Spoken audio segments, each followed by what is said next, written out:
안녕하십니까? 불교로 세상 읽기입니다. 오늘 들려드릴 이야기의 모본은 1999년 당시 80대인 하장옥 여사가 청주시 수동 북부노인정에서 구술한 부모를 찾아서 저승에 간 아이입니다.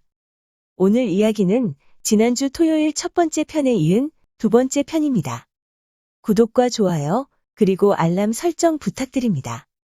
좋은 글로 보답하겠습니다. 바우는 그 구렁이 두 마리가 바로 자기 부모님이라고 생각하니까 뜨거운 줄도 모르고 자기의 두 손을 기름이 펄펄 끓는 가마솥에 넣어서 구렁이 두 마리를 끌어냈다. 역졸이 염라대왕한테 가서 아랬다. 다 건져냈습니다. 건져냈으면 끌어오느라.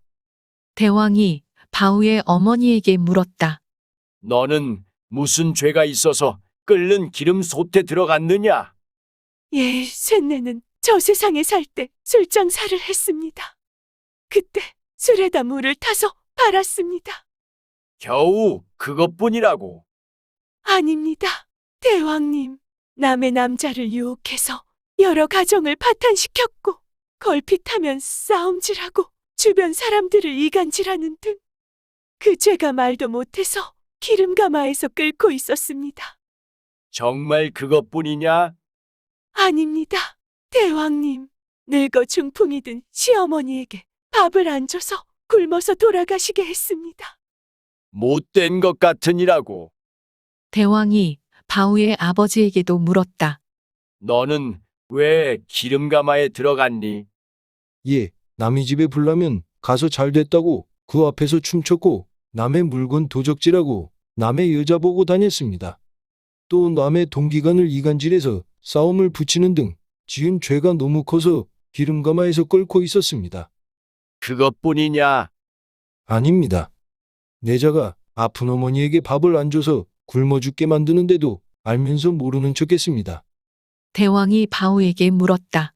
네 어머니, 아버지가 말하는 것을 들었지? 예, 들었습니다.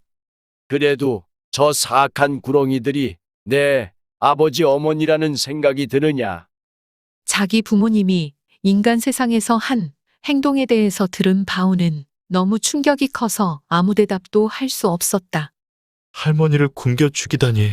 그렇지. 너도 도저히 용서가 안 되지. 염라대왕은 바우의 부모님에게 말했다. 너희 둘은 자식을 정말 잘 두었구나.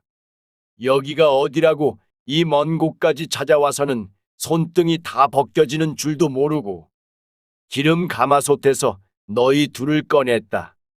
하지만 너희 두 부부는 지은 죄가 너무 커서 도저히 용서해 줄 수가 없다. 여봐라, 저 두 사람을 다시 구렁이탈을 뒤집어 씌워서 기름 가마솥으로 돌려보내도록 하라. 그때 호련 정신이 든 바우는 재빨리 몸을 움직여 제 부모님 앞을 가로막고 서서는 두 손을 모아 빌었다. 대왕님, 통촉하여 주시옵소서. 비록 천하에서 가장 악독한 사람이라 할지라도 제 부모님은 부모님입니다. 부모님 대신에 제가 기름솥에서 죄를 받겠습니다. 말을 끝내자마자 번개같이 가마솥을 향하여 달려가서는 기름솥으로 뛰어들었다. 깜짝 놀란 대왕이 손짓하자 역졸들이 바우의 목덜미를 솥으로 뛰어드는 바로 그 순간 잡아챘다. 바우의 행동을 본 대왕은 기가 막힌지 아무 말도 안 한 채 한참 눈을 감고 있더니 마침내 입을 열었다. 참으로 놀라운 일이로다. 부모가 자식을 위하여 제 목숨을 버리는 일은 종종 봤지만 자식이 부모를 위하여 죽음을 무릅쓰는 일은 아주 희유하다. 이는 인간 세상의 모범이 되는 일이니 세상의 모든 아들딸이 본받도록 해야 한다. 그렇게 하려면 저 착한 청년을 그냥 죽게 내버려 두어서는 안 될 것 같구나. 자식의 지극한 정성을 봐서 저 부부가 인간 세상에서 지은 죄를 모두 탕감하겠다. 남자는 봉에, 여자는 황해 등에 태워서는 지금 바로 서방 정토로 올려보내도록 하라.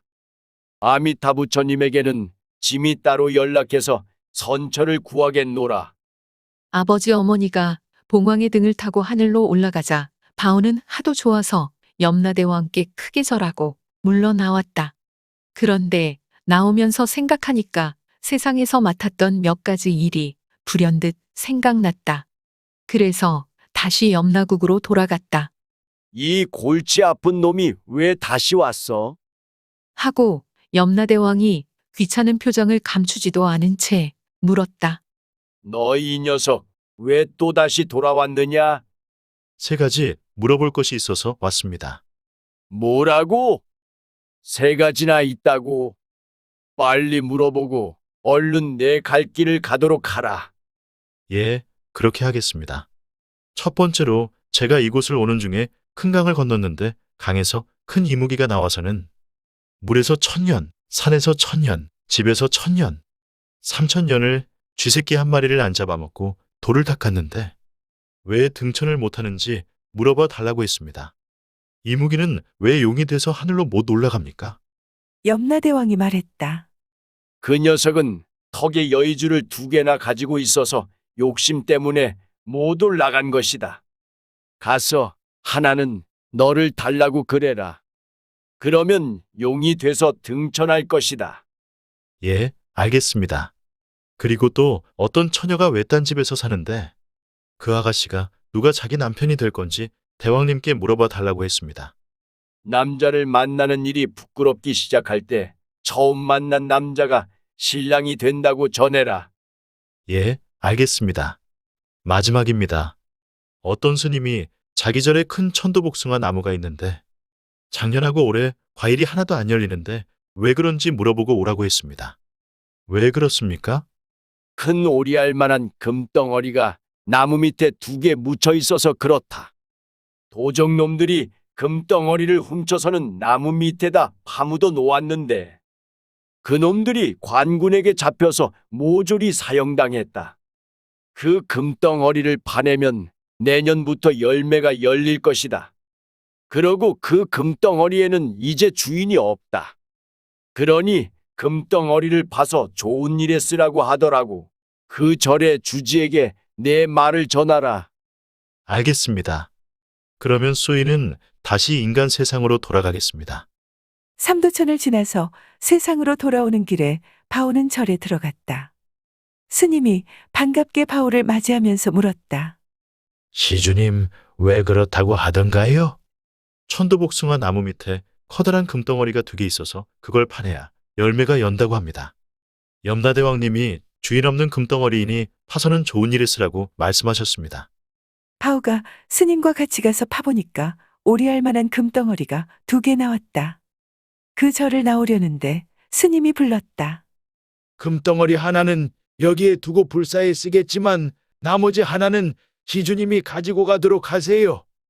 소승은 수행하는 사람이라 눈앞에 물건이 너무 많으면 공부가 제대로 안 됩니다. 넘치는 물질은 독사의 독보다도 더 해로울 때가 많은 것 같아서 소승은 늘 조금 모자라게 살고 싶습니다. 바오는 고맙다고 하고는 금덩어리를 받아 망태기에 넣고는 처녀의 집으로 갔다. 바오를 보자 처녀가 나오면서 물었다. 도련님, 물어보고 오셨습니까?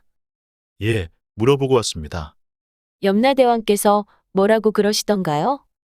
철이 들고 나서 처음 만난 남자가 낭자의 신랑이 된다고 그러던데요. 그러니까 아가씨가 얼굴을 빨갛게 물들이면서 우물쭈물하더니 입술을 꽉 깨물면서 말했다. 소녀는 철 들고 나서 남자 얼굴을 한 번도 본 적이 없습니다. 도련님이 처음입니다. 도련님을 봤을 때 처음으로 가슴이 두근거렸습니다. 그러니 나는 일편단심으로 도련님을 따라갈 수밖에 없습니다. 그러면서 처녀는 바오를 따라갈 채비를 하였다. 낭자의 순박하고 아담한 모습에 처음 만날 때부터 마음이 끌렸었지만 미처 말을 못했는데 이제 그녀가 속마음을 털어놓으니 마음에 너무 좋아서 바오는 그녀와 함께 고향으로 돌아가기로 했다. 처음 건넜던 큰 강에 다다랐다. 그러자 강물에 부글부글 거품이 일더니 벌컥 이무기가 물을 차고 올라왔다. 그래, 물어보고 왔느냐? 물어보고 왔습니다. 그런 다음 씩 웃으며 바오가 말했다. 나하고 내 색시를 먼저 강저 쪽으로 건네주세요. 그러면 가르쳐 드릴게요. 바오가 그렇게 말하자 이무기는 고개를 끄덕이더니 강가에 나룻배를 대듯이 꼬리를 갖다 놓았다.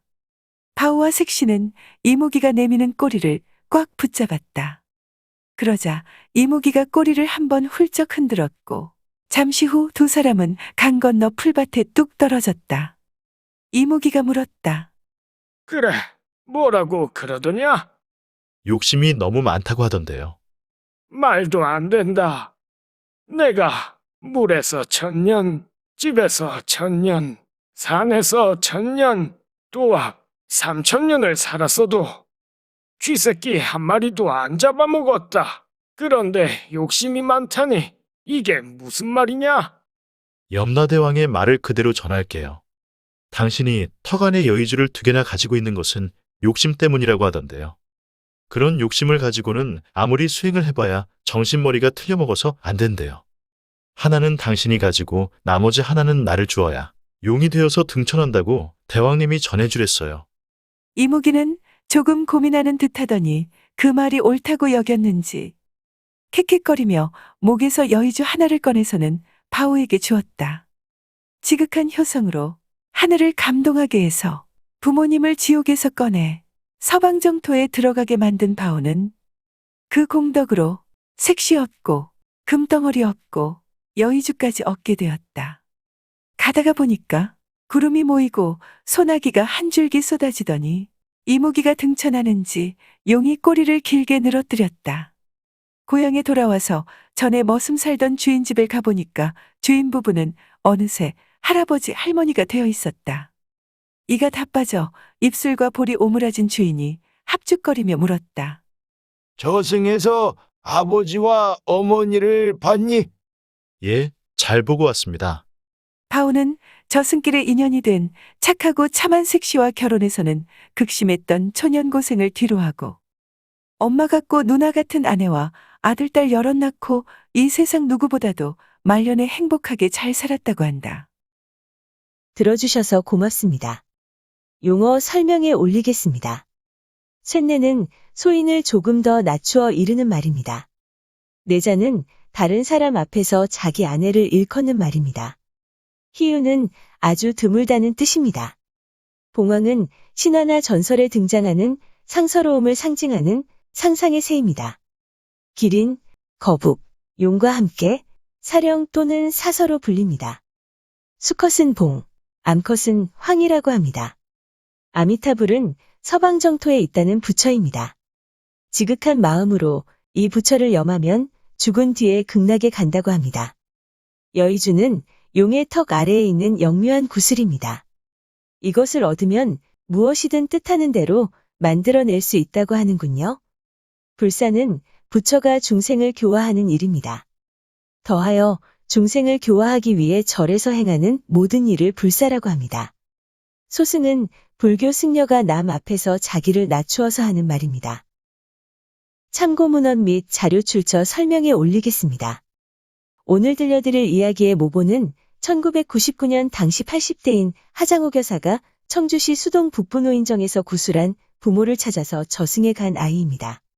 이 이야기는 박종익 교수가 편찬한 한국구전설화집 2권 청주편 2번째에 실려 있습니다. 지역의 문화의 이야기 자료, 이무기가 죽은 골짜기, 지리산 뱀사골에서 그림을 한 점 빌렸습니다. 창덕궁 대조전 봉황도, 창덕궁 인정전 봉황도, 한국민속 대백과사전, 그리고 한국민족문화 대백과사전의 그림도 빌렸습니다. 박하의 브런치, 소년 머슴의 인생역전에서도 그림 하나를 빌렸습니다. 위키백과와 나무위키에서 기사와 사진을 빌렸습니다. 조선시대 화가, 김홍도와 신윤복 그리고 김준근의 그림 몇 점을 빌렸습니다. 또 근대화가 김윤보의 그림 몇 점도 빌렸습니다. 또 크라우드픽, 핀터레스트, 이리사마레프, 픽스타, 그리고 게티이미지 뱅크의 사진도 빌렸습니다. 소쿨 극장은 일주일에 3번, 매주 화요일, 목요일, 그리고 토요일, 오전 10시에 이야기를 올립니다. 안녕히 계셔요. 고맙습니다.